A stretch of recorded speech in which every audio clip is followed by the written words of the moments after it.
Bonsoir. Après la douleur, la bourse de Casablanca ouvre des couleurs. Le principal indice de la place se bonifie en gagnant 0,3% au-dessus de la barre des 10 000 points. Le FTSE 15, quant à lui, gagne près d'un demi-point pour se situer en dessous des 10 400 points. Et puis, une hausse de 0,74% pour le FTSE, des valeurs les plus liquides qui terminent la séance à 8 540 points. Et malgré cette petite éclaircie, la balance de l'indice sectoriel penche toujours du côté négatif, plombé par le décrochage de 11 secteurs et surtout celui de l'agroalimentaire et production en recul de 3,65%. Du rouge aussi pour Ciment du Maroc, plus forte baisse de la séance. Le cimentier se déprécie de près de 6% pour descendre à 851 dirhams l'action. Le marché a traité aujourd'hui un modeste volume de 68 millions de dirhams, dont 29 millions à l'actif de Delta Holding. Delta Holding qui vient justement de s'offrir dernièrement une usine en France de fabrication de panneaux routiers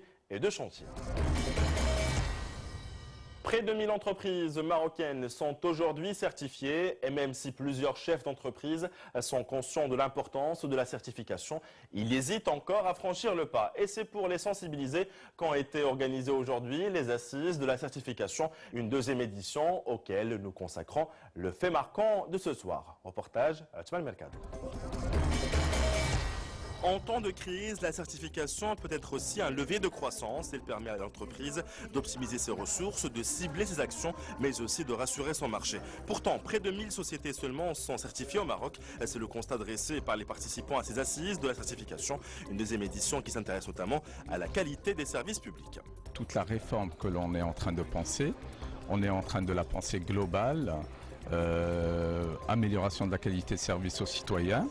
Et pour cela, bien entendu, nous sommes dans une voie de vouloir normer les services, aussi bien sur le plan des process que sur le plan de la qualité.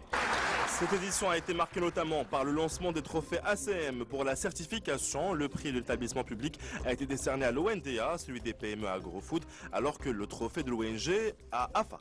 L'objectif de ce rendez-vous, c'est de lancer la réflexion autour de la certification au Maroc, mais aussi de présenter de nouvelles normes aux entreprises marocaines, des normes qui sont importantes pour les hisser à un niveau international. Le Maroc a toujours du retard en matière de certification. Rien que pour les normes dédiées à la sécurité alimentaire, le Royaume dispose de près de 400 certifiés, alors que le Kenya en a plus de 600.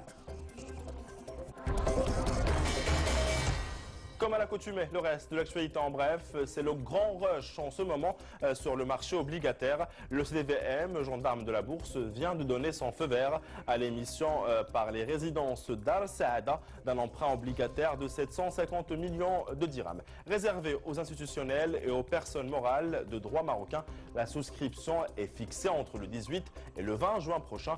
Par ailleurs, la filiale du groupe Palmeraie a confié cette opération à un syndicat de placement composé de CFG Group et de la Banque Populaire. Apparemment, l'Auto Expo a eu son petit effet. Durant le mois de mai dernier, les ventes automobiles au Maroc ont battu des records. Ainsi, près de 13 900 véhicules ont trouvé preneur contre 8 000 unités un mois auparavant. Et ce sont les véhicules importés montés qui se taillent la part de Lyon de ce volume. Des ventes qui font le bonheur des concessionnaires marocains et qui surfent aujourd'hui sur une croissance de 21%. La campagne agricole actuelle s'annonce déjà maigre, pour ne pas dire catastrophique. À l'heure actuelle, le Maroc a récolté quelques 22,5 millions de quintaux de céréales, seulement constitués en grande partie par le blé tendre.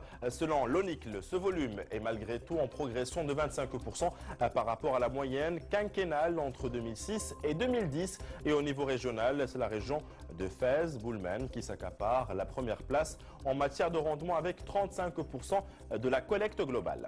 Et cette distinction continentale pour une autre banque marocaine, le groupe Banque Populaire vient de rafler le trophée de la meilleure banque en inclusion financière en Afrique. Ce prix décerné par le magazine African Banker récompense l'engagement de l'institution bancaire en matière de bancarisation des Marocains et surtout ceux issus des populations à revenus modestes, une autre marque de reconnaissance du savoir-faire des banques marocaines déjà implantées dans une dizaine de pays africains. Avec le fiasco d'introduction en bourse de Facebook, de plus en plus de boursicoteurs pointent du doigt la responsabilité du Nasdaq. Rappelez-vous, dès le premier jour de cotation, la valeur du réseau social a connu quelques problèmes techniques. En reconnaissant ses erreurs, le gestionnaire de la place boursière électronique américaine a donc décidé d'indemniser les investisseurs ayant subi des pertes. Au total, les dommages causés par ce bug informatique s'élèveront à 100 millions de dollars, mais le Nasdaq ne dispose pour l'heure que de 13 millions de dollars. À demain.